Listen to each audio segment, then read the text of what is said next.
Muy buenas tardes, buenas noches para algunos de ustedes, buenos días para otros. Bienvenidos a nuestro análisis semanal de Continental FX, traído a ustedes gracias a Continental FX y Trading Academy. Hoy 14 de agosto del 2016. Vamos a ver qué pasó la semana pasada y cómo nos fue. Bueno, como pueden ver, le achuntamos a la mayoría de nuestras proyecciones. Básicamente vimos a un dólar canadiense bastante fuerte. Las bursátiles hicieron tal cual lo esperábamos. El cobre también, el oro también. El único que nos sorprendió fue básicamente el petróleo y el dólar canadiense. El euro dólar prácticamente no hizo mucho. Esperamos que bajara y técnicamente, como pueden ver, el día viernes tuvimos una vela, una estrella fugaz, lo cual nos muestra que probablemente vamos a empezar a ver hoy en la noche, cuando abre el mercado, vamos a empezar a ver caídas por parte del euro. El dólar australiano también subió cuando esperábamos que bajara. Pero en todo caso, también vemos ahí prácticamente 3 velas que nos están diciendo que ya no da más en las subidas. Bueno, aquí tenemos un análisis básicamente de cada vela semanal de cada par. La libra dólar, como pueden ver, perdió cerca de 160 puntos. El euro dólar ganó cerca de 60, 70 puntos. El dólar australiano ganó apenas y terminó con una vela bastante negativa. El dólar neozelandés también terminó con una vela bastante negativa, aunque ganó ligeramente frente al dólar. El dólar canadiense sí arrasó con el dólar la semana pasada, pero esto va directamente relacionado con el petróleo. Como ustedes saben, hay una relación, una correlación inversa con el petróleo y el dólar canadiense. El dólar yen también bajó ligeramente y terminó con una vela bastante neutral. El Dow terminó positivo, el petróleo terminó positivo y el DAX terminó muy positivo, con una subida prácticamente del 3,3% para la semana. Así que todo eso siguió lo que nosotros habíamos proyectado la semana pasada. En fin, ¿qué pasó la semana pasada? El dólar de Estados Unidos tuvo una semana bastante volátil, mostrándonos un agosto inusual, pero bueno. Las cifras de inflación del Reino Unido y los Estados Unidos, los datos de empleo del Reino Unido, Nueva Zelanda y Australia y las minutas de la Fed son los principales acontecimientos que destacan esta semana. Después de haber disfrutado de muy buenos datos provenientes de Estados Unidos, el informe de ventas minoristas fue la gran decepción. El consumidor estadounidense no consumió tanto como se esperaba y la confianza del consumidor casi no aumentó. Esto hizo que los mercados repensaran si de verdad habrá un alza de tasas próximamente dentro de este año. En resumen, la semana pasada el gran ganador fue el dólar canadiense, ayudado por un salto del 6,6% en el precio del petróleo. La libra siguió debilitándose a través de la semana. Las operaciones que recomendé la semana pasada terminaron así. La venta de la libra dólar salió positiva con una ganancia de 150 pips. Las otras 3 operaciones salieron malas o buenas dependiendo de cómo la hayan manejado. Pero no las voy a contar porque básicamente fueron en el camino correcto, pero terminaron en el camino incorrecto. Así que puede ser que hayan salido con una cierta ganancia, como también puede ser que el stop loss los haya agarrado. En todo caso, el que sí cayó definitivamente y tuvo que ser ejecutado por el stop loss respectivo fue el dólar canadiense. Esta semana deberíamos seguir viendo debilidad por parte de la libra y seguramente veremos una corrección por parte del dólar canadiense. Esta semana tenemos bastantes noticias. De hecho, hay 12 noticias que yo creo que son las más específicas que pueden afectar nuestro trading técnico. De hecho, ya salió esta noticia de aquí hace un rato atrás, el PIB preliminar de Japón, y salió tal cual se esperaba, en 0,2%. Así que eso se esperaba tal como se esperaba. Mañana es feriado en varios países, incluyendo Italia, Francia. Es como un día semiferiado para muchos países. En Estados Unidos no es feriado, pero mucha gente lo toma como feriado por los mails que he recibido. En Chile es feriado.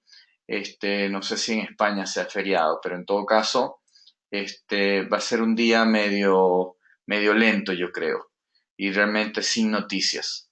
El día martes empezamos con hartas noticias, empezando por el IPC de Gran Bretaña. Vamos a ver algunas noticias de ahí. El miércoles también tenemos algunas noticias. El jueves también tenemos varias noticias.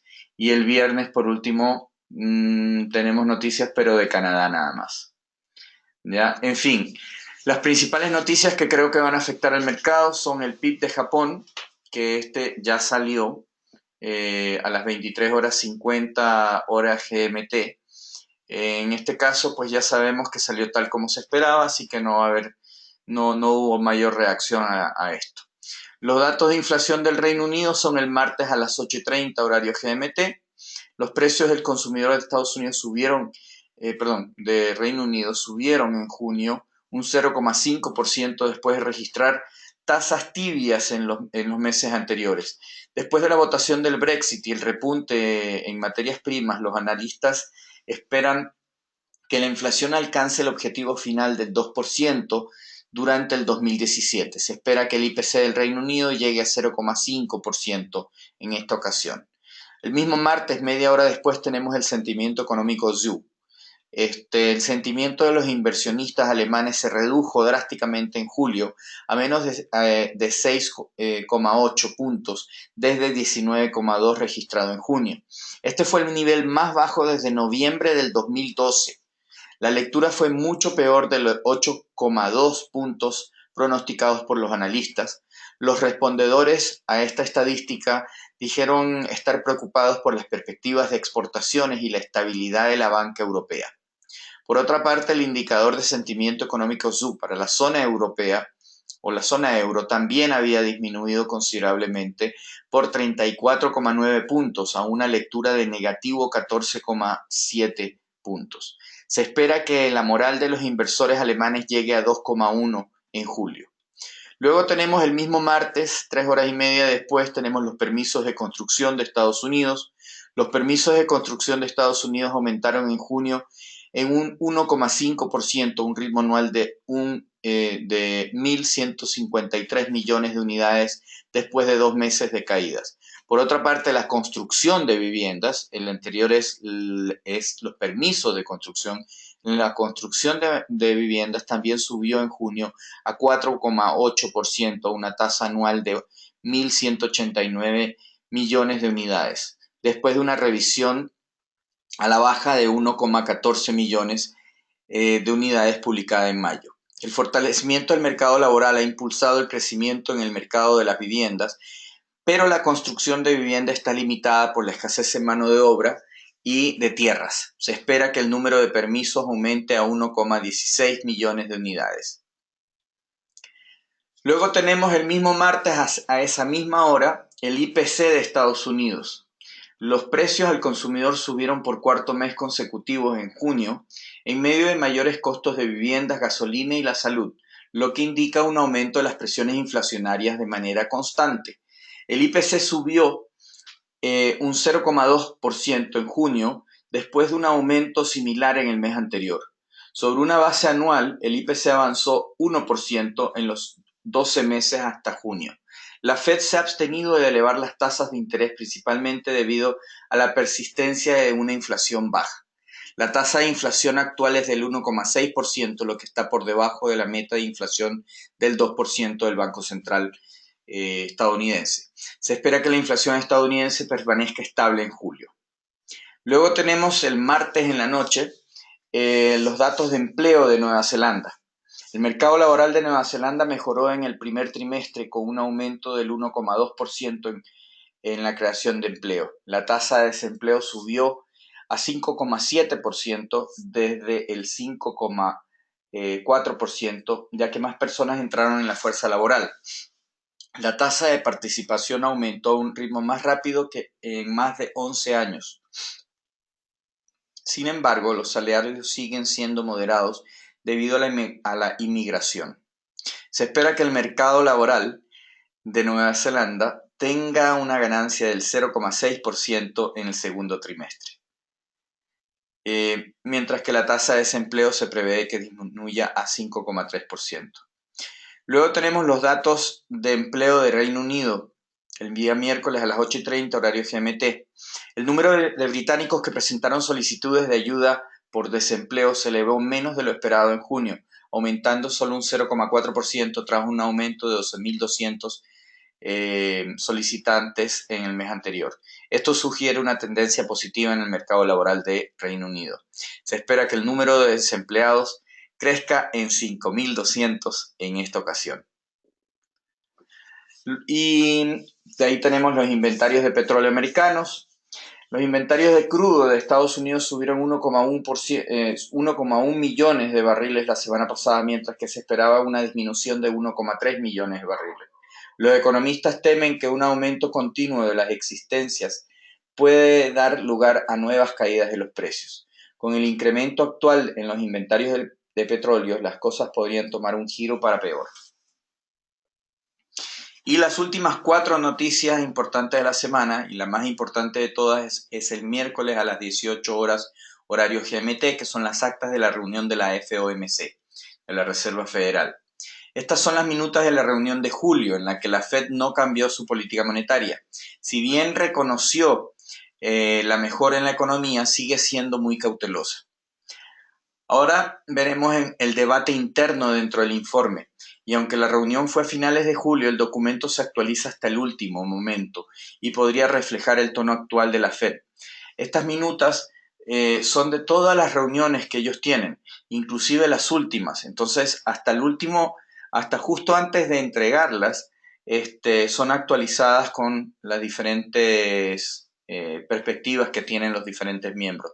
Así que nos podrían dar luces sobre si va a haber o no va a haber un alza de tasas, lo cual el mercado va a estar viendo muy de cerca. Luego tenemos el jueves los datos de empleo de Australia. El mercado laboral australiano añadió un número menor de lo esperado de puestos de trabajo en junio y la tasa de desempleo subió a 5,8%. Se espera que el mercado laboral se expanda por 10.200 puestos de trabajo esta vez y que el desempleo se mantenga en el 5,8%. Luego tenemos el jueves el índice de fabricación de la Fed de Filadelfia y al mismo tiempo tenemos las peticiones de desempleo de Estados Unidos a las 12:30 horario GMT. En el caso del índice de fabricación, este se deterioró a menos 2,9 en julio después de un aumento de 4,7 puntos en el mes anterior. El aumento en los pedidos es una buena señal. Los pedidos nuevos aumentaron 11,8 puntos después de 2 meses de contracciones. El aumento de los pedidos es una buena señal de crecimiento futuro en los envíos y el empleo. Los envíos incrementaron a 6,3%, siendo la primera lectura positiva desde marzo. Este informe ofrece esperanza de la fuerte lectura en julio. Se espera que el índice manufacturero de agosto llegue a 1,4 puntos. En cuanto a las peticiones de desempleo, el número de estadounidenses que solicitaron por primera vez los beneficios de desempleo disminuyó la semana pasada a 266.000, lo que indica que el mercado laboral sigue siendo fuerte para apoyar el crecimiento económico. El número de reclamaciones en la semana anterior fue revisada a la baja en 2.000, a 267.000. Las reclamaciones se han mantenido por debajo de 300.000 durante 75 semanas consecutivas. El promedio de 4 semanas de solicitudes aumentó en 3.000 a 262.750 la semana pasada. Se espera que el número de nuevas solicitudes sea de 269.000 esta vez. Bueno, esas son las principales noticias. Son 12 noticias que tenemos que estar muy cuidadosos si es que estamos en un trade, ya que las noticias hacen que el precio suba o baja de una manera muy sorpresiva, si es que hay sorpresas en la noticia. Ya, por eso yo no recomiendo operar durante las noticias. Luego tenemos el análisis fundamental y técnico de los diferentes activos que analizamos todas las semanas. En cuanto al euro dólar, se mantuvo en un rango relativamente estrecho durante la mayor parte de la semana. Esta semana destacan una encuesta alemana y las actas de la reunión del BCE. La confianza del inversor, Centix, mejoró y quizás lo peor ya pasó. El PIB alemán también se vio bien con un aumento del 0,4% en el segundo trimestre. Mientras tanto, en los Estados Unidos, el mejor de lo esperado NFP de la semana antepasada continuó apoyando a la moneda estadounidense hasta que salió el débil informe de ventas al por menor, y esto envió el euro dólar hacia la alza. El dólar sigue siendo la moneda con la economía más fuerte hasta el momento, y el euro está lejos de estar bien posicionado en su economía. Así que no puedo estar de otra manera que no sea bajista en el euro dólar. Técnicamente hablando también, soy bajista a largo plazo, aunque creo que básicamente no vamos a ir a ningún lado. Yo creo que vamos a estar consolidando, llevamos 2 semanas prácticamente en un rango bastante estrecho. Podríamos subir o bajar. Yo creo que el rango va a ser entre las dos líneas azules que yo les he puesto ahí. Ahora, si llegamos a romper una de estas, probablemente el par siga mucho más allá. Sin embargo, soy bajista en el largo plazo. En cuanto a la libra dólar cayó por debajo de la línea de 1.29 por primera vez en un mes, cayendo 160 puntos la semana pasada. El par cerró justo por encima del nivel de 1.29. Los eventos clave de esta semana son el IPC y el cambio de demandante. Fue otra semana difícil para la libra, que perdió terreno por los tan decepcionantes datos británicos. La producción manufacturera registró un descenso del 0,3% y la estimación del PIB NISR cayó un 0,3%.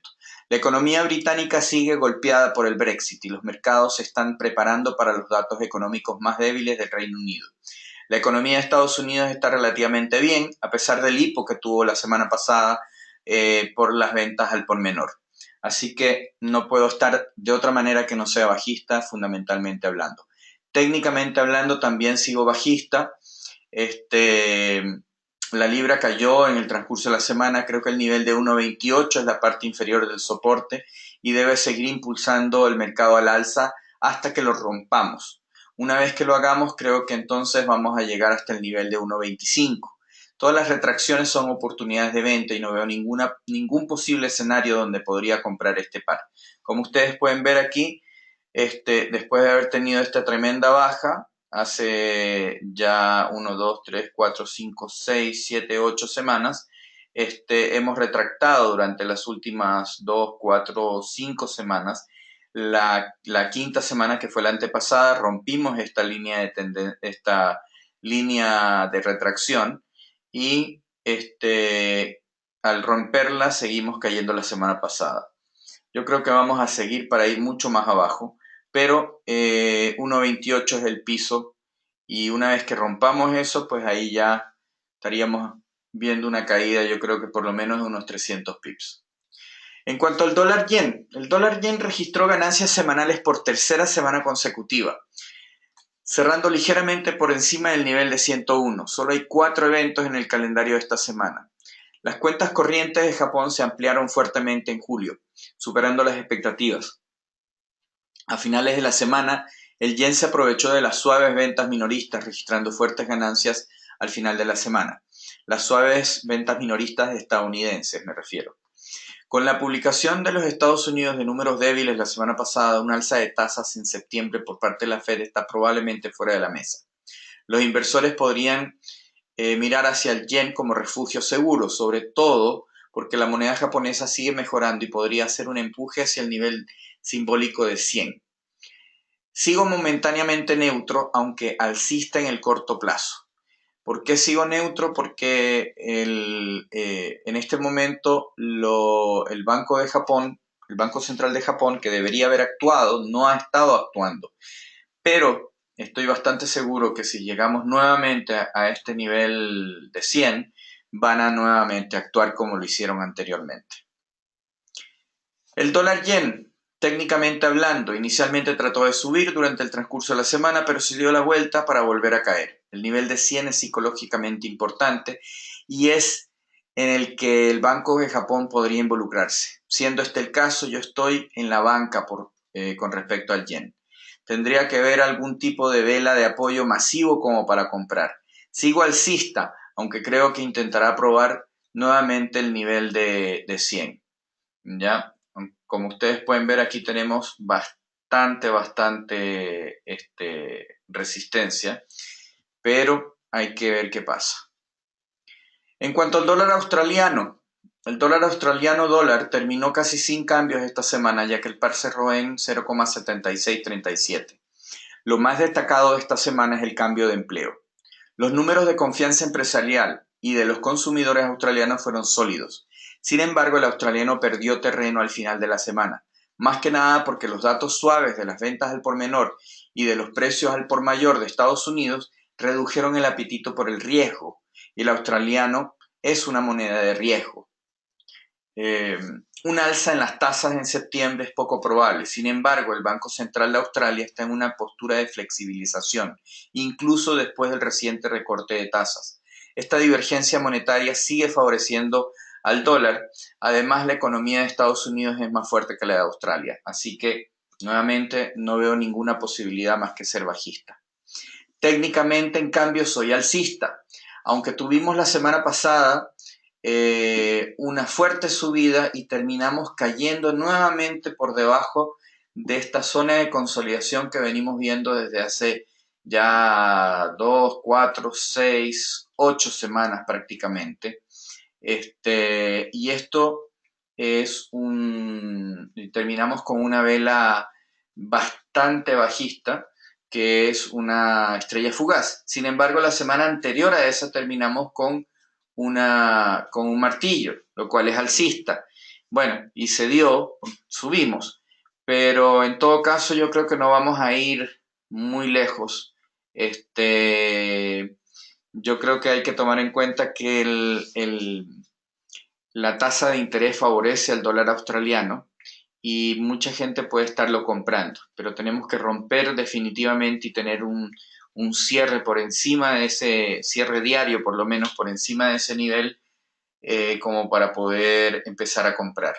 Si no, lo que probablemente vamos a hacer es retractar, podríamos retractar inclusive hasta la línea de tendencia alcista, que es la línea azul que está subiendo, para luego volver a intentar subir.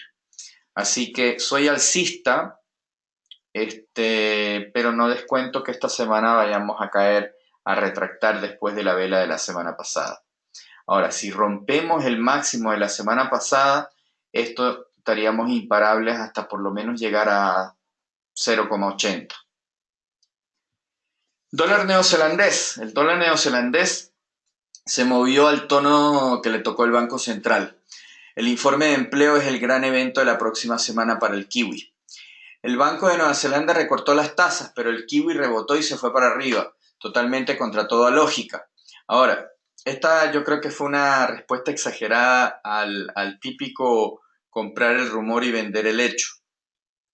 Y fue especialmente extraño por la promesa que hizo el Banco Central de hacer más recortes en el futuro. Más tarde hizo una corrección cuando el kiwi no subió con un excelente informe de ventas al por menor. Ahora, tenemos que tomar en cuenta que agosto es un mes donde la mayoría de los traders institucionales en Europa están de vacaciones. Entonces, eso hace que un volumen muy bajo pueda mover la moneda con bastante agresividad, y yo creo que eso fue lo que pasó. El Banco de Nueva Zelanda continúa ejerciendo presión sobre el kiwi y solo datos magníficos podrían equilibrar la imagen. Así que sigo bajista también. Pro dólar. El dólar de Nueva Zelanda inicialmente subió, estamos hablando ahora técnicamente, durante el transcurso de la semana, pero perdió terreno en el último par de sesiones y terminó formando una estrella fugaz masiva.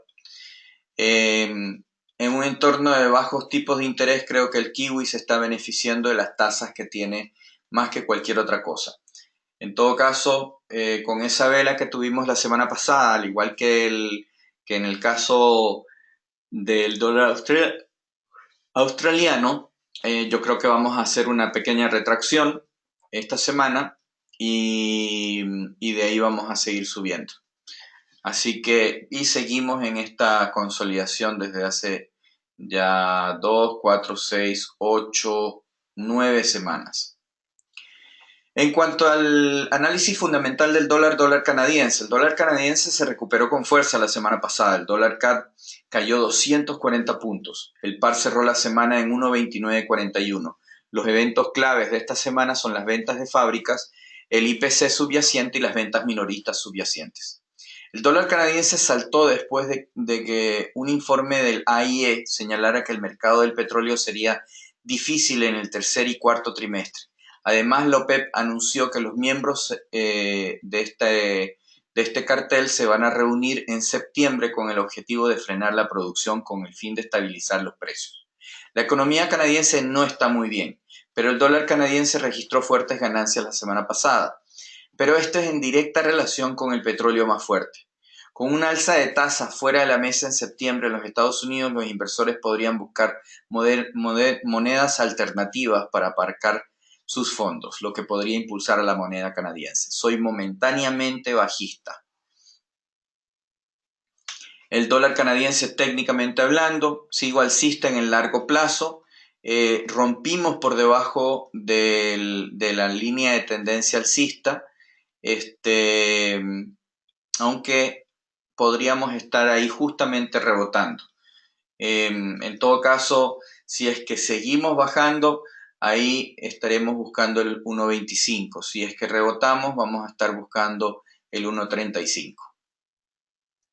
En cuanto al oro, el oro trató de bajar en el transcurso de la semana, pero vimos un montón de acción de ida y vuelta, y en última instancia creo que el oro va a ir más alto, y creo que una gran cantidad de traders están simplemente esperando estos retrocesos de corto plazo para recoger valor en este mercado. Sigo alcista, y como pueden ver, terminamos justo por encima de este piso, este nuevo piso, así que lo más probable es que sigamos subiendo. En todo caso, no descarto futuras retracciones. Hay que ver cómo está el sentimiento de risk on o risk off, de aversión al riesgo o apetito al riesgo, y cómo está el valor del dólar, del índice del dólar. En cuanto al petróleo, bueno, hizo tal cual lo esperábamos la semana pasada.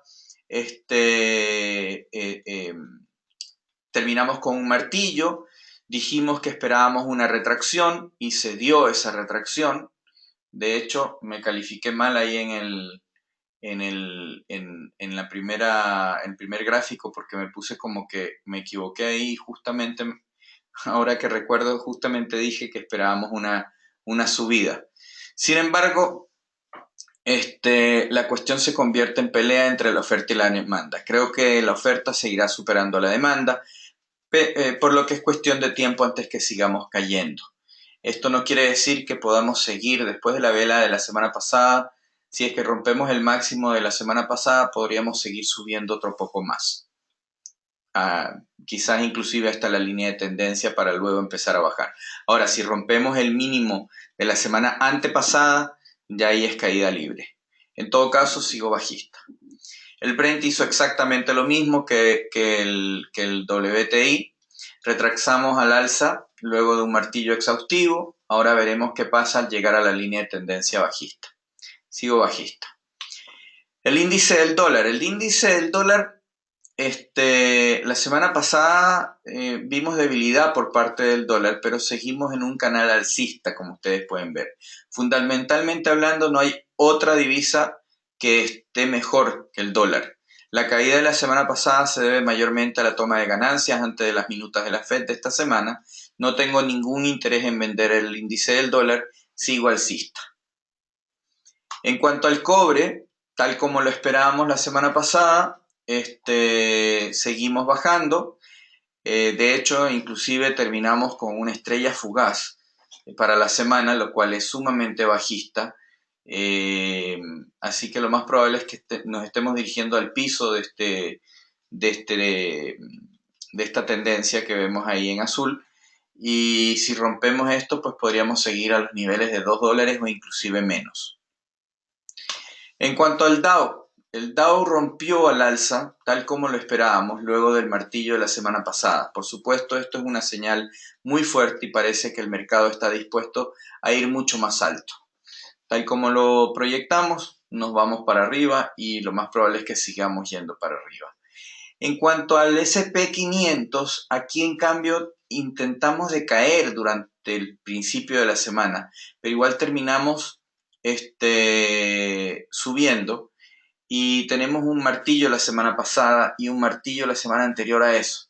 Así que yo creo que vamos a seguir subiendo, que podríamos mantenernos con un movimiento lateral por un tiempo hasta tomar un poco más de impulso.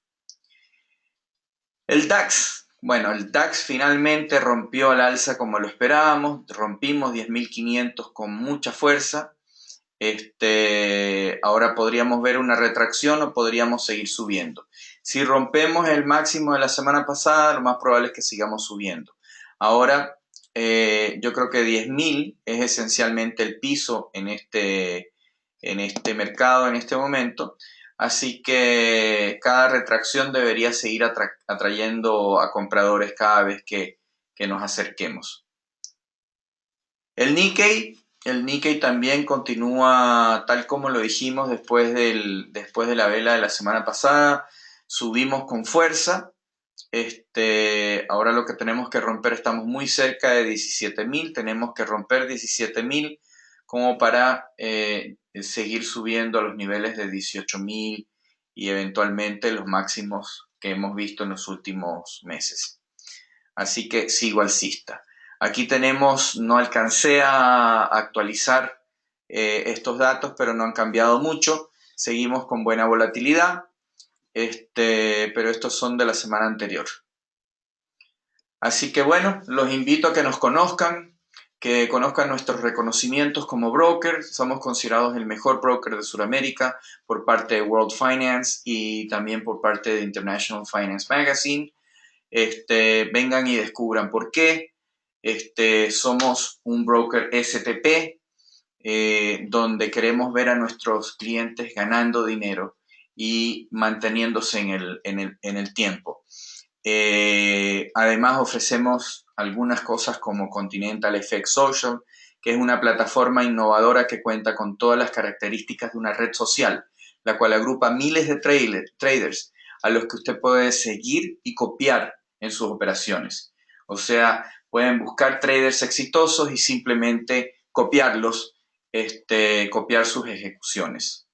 ¿Ya? Gracias por asistir a nuestro análisis semanal. Los esperamos todos los domingos para analizar el mercado y ver qué oportunidades se están presentando. Cualquier cosa me escriben, me llaman o me visitan en la oficina. Muchas gracias, cuídense mucho. Chao, chao.